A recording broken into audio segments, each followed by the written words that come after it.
Good evening, everyone. Viewers at home, many thanks for watching this program today. It's your program, Facts and Figures, on ABN Television Channel 15.9. Today, we'll still be looking at so many issues, but before I forget, my name is Converter O. Adeyemo. I'll be your host on this program. Now, today we are looking into the issues surrounding the 2019 presidential election in Nigeria. This election is coming very soon. By February 2019, we'll be knowing who will be the next leaders in Nigeria in terms of governorship, presidential, the senatorial arena. But today, we have someone who has been in the United States of America for the past 42 years. He's a Nigerian. He has said he wants to go and contest for the position of presidency in Nigeria come 2019. I must confess to you that a lot of people are aspiring to become the president of this country. But the question is, do they have what it takes to become the president of Nigeria? Youths, everyone are shouting for a proper leadership in that country. They want somebody that can take them out of abject poverty. They want somebody who can fix roads. They want somebody who can fix the power structure. They want somebody who can fix the economy in general. And right now, do we see a lot of these people who are coming out to become the next president as capable to really fix the problem facing Nigeria? But today, let's hear this man out. Maybe he really have what it takes, or he understands what is happening. Don't forget, he has been in the United States of America for the past 42 years. That means he has been watching from a distance. Now, with his exposure in Western world, and going back home right now to say he want to fix, or he should be allowed to become the president of Nigeria. I think we need to hear him out. I know maybe he has really understand the problem facing, because before you can say you want to fix something, you must understand the problem before you can say you want to fix a problem. So joining me remotely from his office is this man who is aspiring to become the next president of Nigeria. Can you please kindly introduce yourself to viewers at home? My name is that's just capital I, period, Ishola Balogun. That's I-S-H-O-L-A, last name Balogun, B-A-L-O-G-U-N.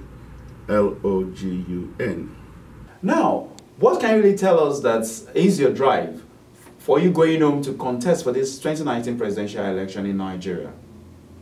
What is your driving force? What do you think is giving you that boldness that you have what it takes to go back to Nigeria and contest for the presidency come 2019? Well, Nigeria has been adrift for so long. We've gone from an underdeveloped nation to a developing nation to where we are now the country with the most extremely poor population. That is not growth. That is retardation. As a person, I do not like to cast aspersions or to blame people for what they are not doing. Instead, I look at society, at what they are doing. I think in Nigeria, we ask all the wrong questions. Instead of asking, why don't we have electricity? We say, oh, we've gone for 10 days without electricity.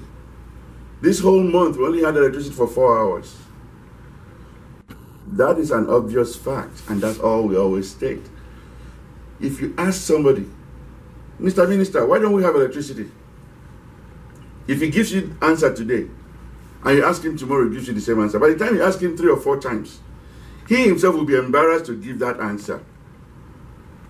Because now it's going to be, I'm saying the same thing over and over. I'm beginning to look like a broken record. I need to find something better to say. And that is where you start having solutions. I had been gone from Nigeria a long time before one of my nieces was getting married. And she called me up. She said, Uncle, I'm going to be 26 years old. I'm getting married. I don't even know what you look like. All I hear is Uncle this, Uncle that. Everybody thinks you're the star of the family. Please, if you can come to my wedding, you'll be making me a very happy bride. I said, really? I said, okay, Alera, I will do that. So about 12 years ago, after being in America for almost 30 years, I went to Nigeria for the first time. There's nothing like seeing for yourself what people are talking about. It was a disaster. The Nigeria I saw, I could never have imagined in my lifetime. The rate at which the country was stagnated, there was nothing about Nigeria at that time that said that this country has been growing for the past 30 years. I went to my old stomping ground. I went to the General Hospital in Lagos. As God is my witness, it looked like I went out the back door yesterday and I came back in today after 30 years. I did not even realize we didn't have air conditioning in our hospitals in Nigeria. That is criminal. So I went back to my old school, gone. I'm like, so what has been going on in this country for 30 years? Nothing.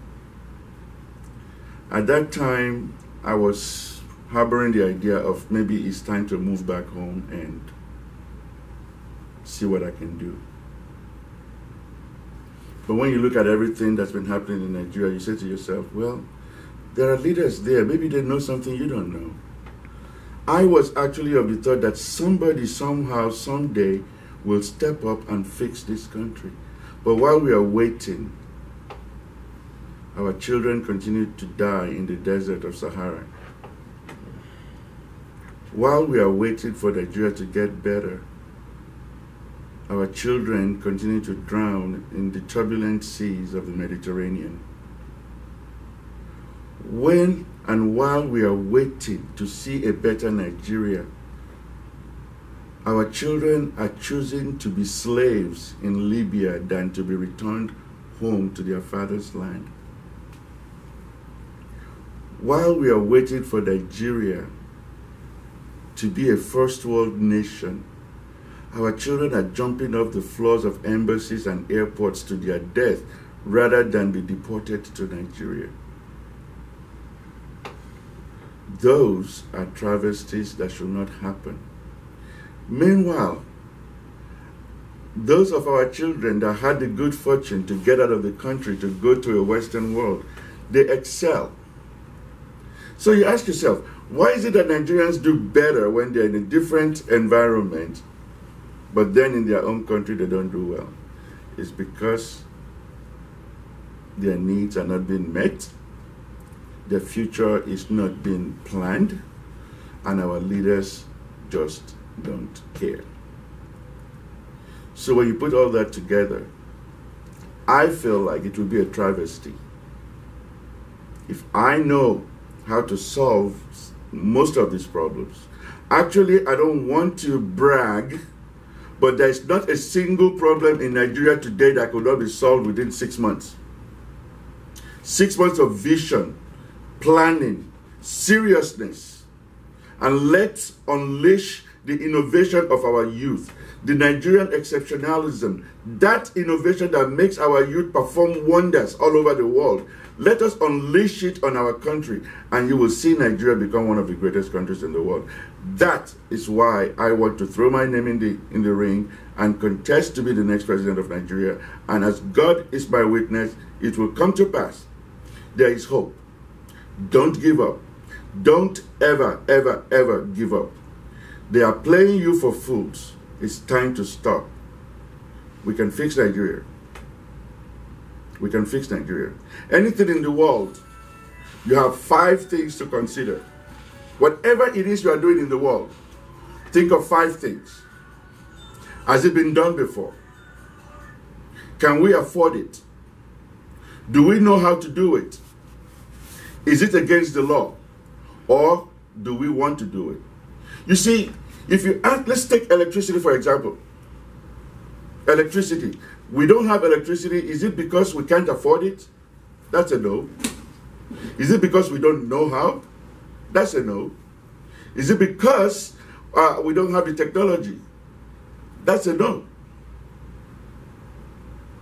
Is it because it's against the law or it's never been done anywhere else before? That's a no. So it's got to be the fifth. Our leaders don't want us to have it. And if that is our problem, then you know what the solution is. Replace the leaders, and you will find a new Nigeria that will thrive. So, Mr. Aishola, why are you concluding that leadership is the main problem of Nigeria? Because from all you have said right now, you are making us understand that the major problem facing Nigeria is a problem of leadership. So, what are your analyses for you to conclude that leadership is the main problem facing Nigeria? When you look at a country like Nigeria, as endowed as it is, you will be shocked at how great Nigeria could be. Let me give you some examples. The G7 countries of the world, the United States, Britain, Japan, China, Germany, France, and I think Russia is out of it now. Okay?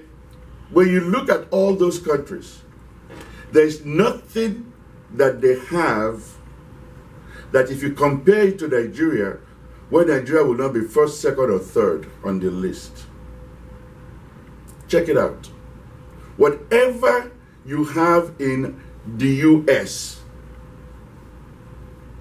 they beat us in population, yes, but that's it.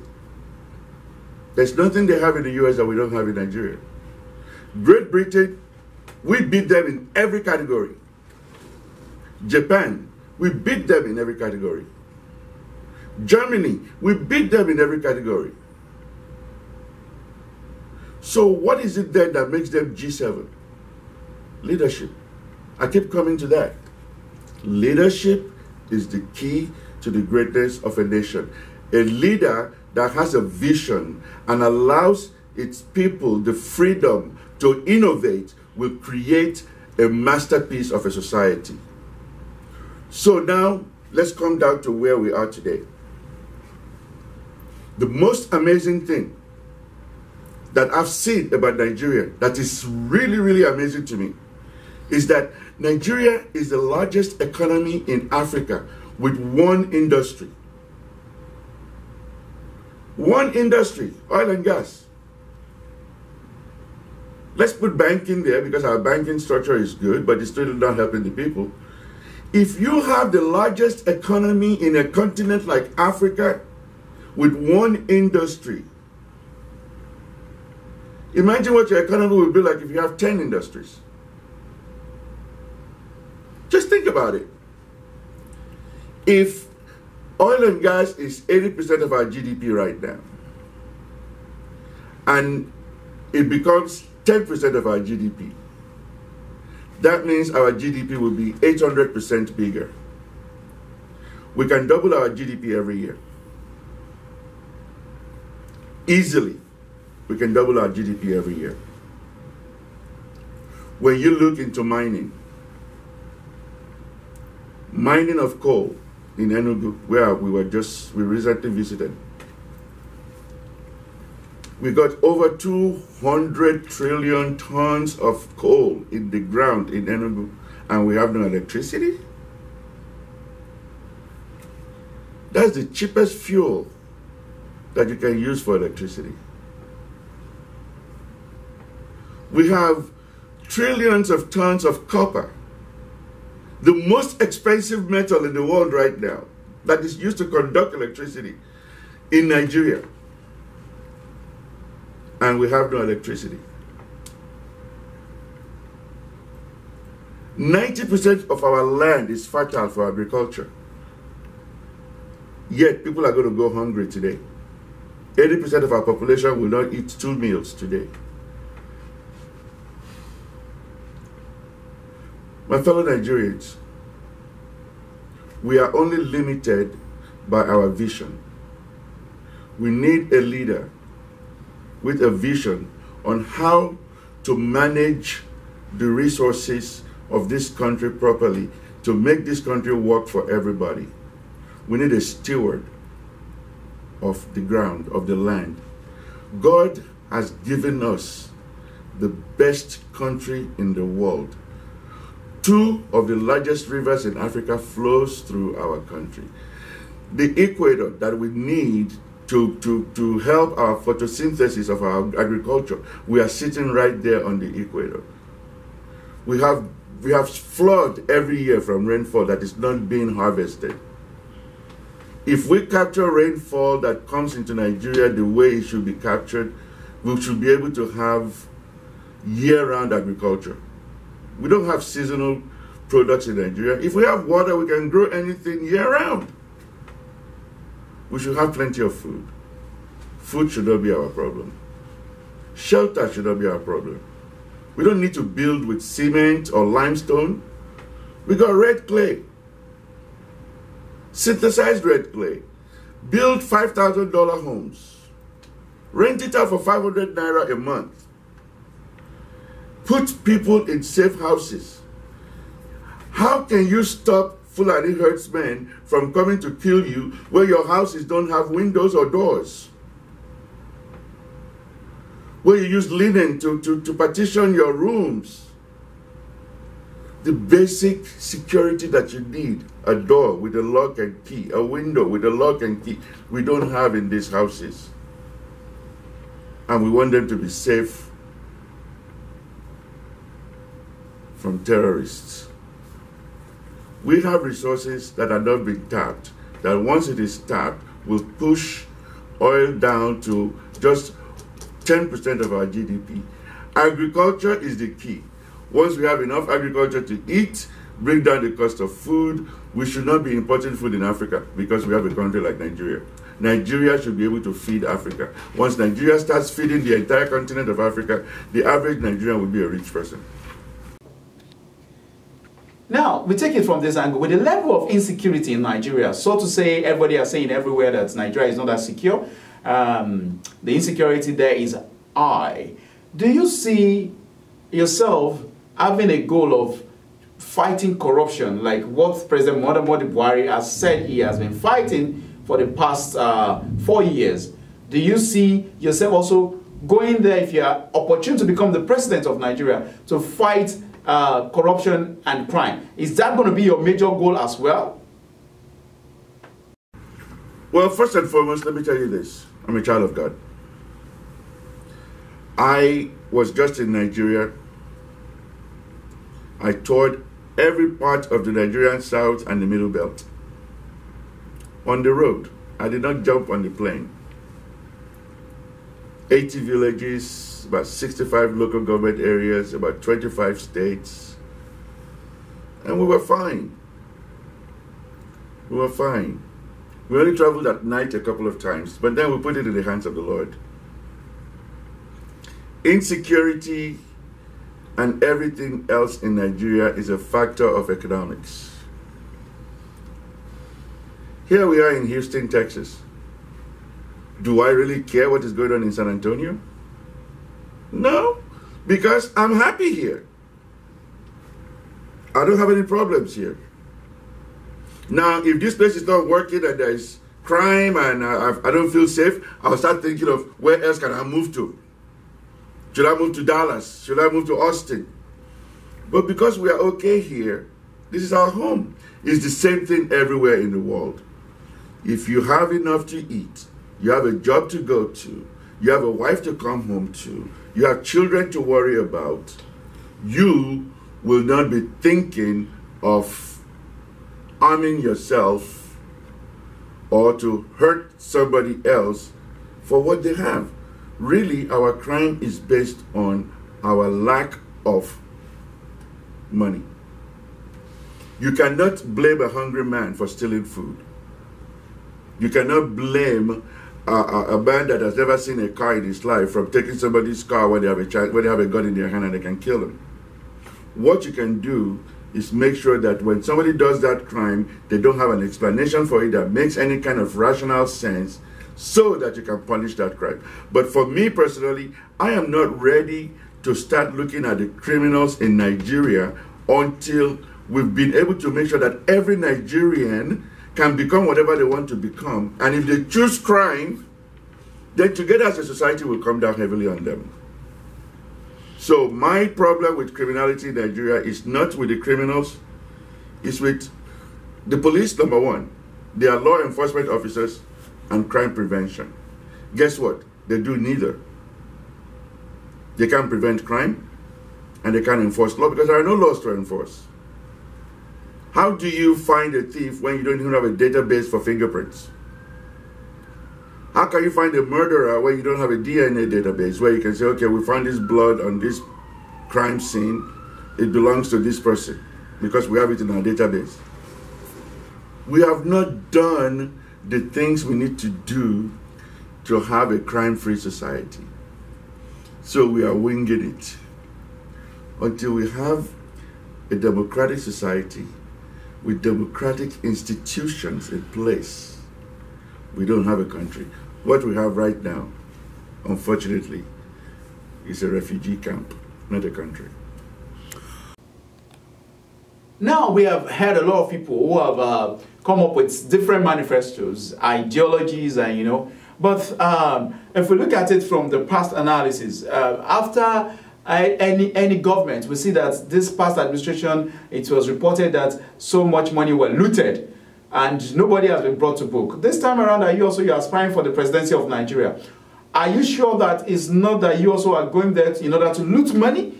How sure are we how are we going to believe you that you have a sincerity of heart towards Nigeria, not that you are going there to loot money? Because so many people have been there, and after they leave office, it was brought to our notice that a lot of funds are looted.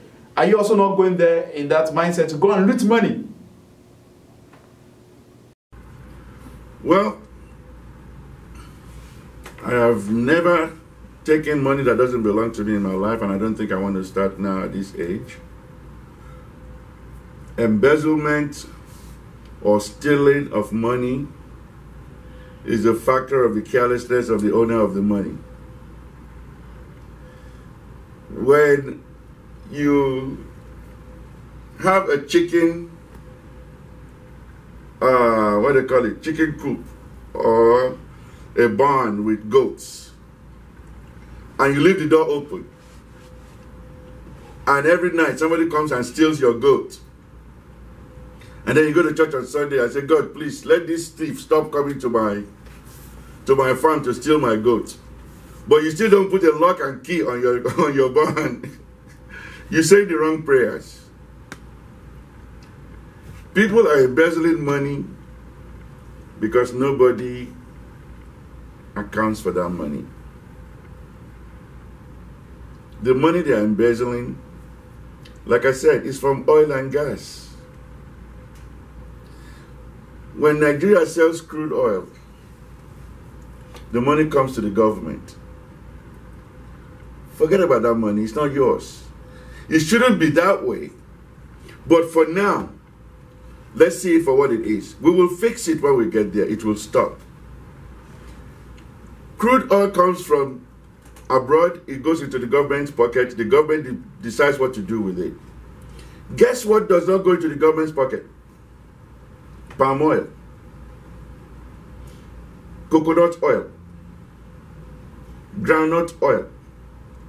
When you grow your own palm kernel and you sell your palm oil to Ghana, that money goes into your own bank account, not the government. When you make vegetable oil and you sell it to Chad, that money goes into your bank account, not government account. You see what I'm saying? There are some monies that we shouldn't waste our time on.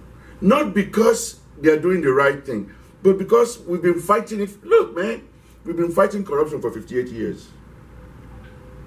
58 years fighting corruption. It's kicking our behind. And Bob Marley says, he who fights and runs away lives to fight another day. I am not worried about the corruption that's been going on for 58 years. I'm going to worry about the corruption I'm going to prevent from 2019.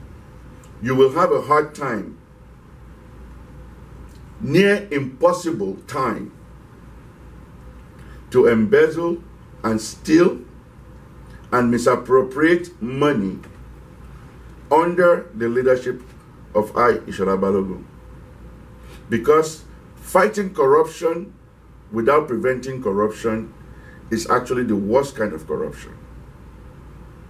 When you have a corruption of ignorance, a corruption of looking the other way when it is your own people that are committing the crime, then you are worse than the corruption you're claiming to fight.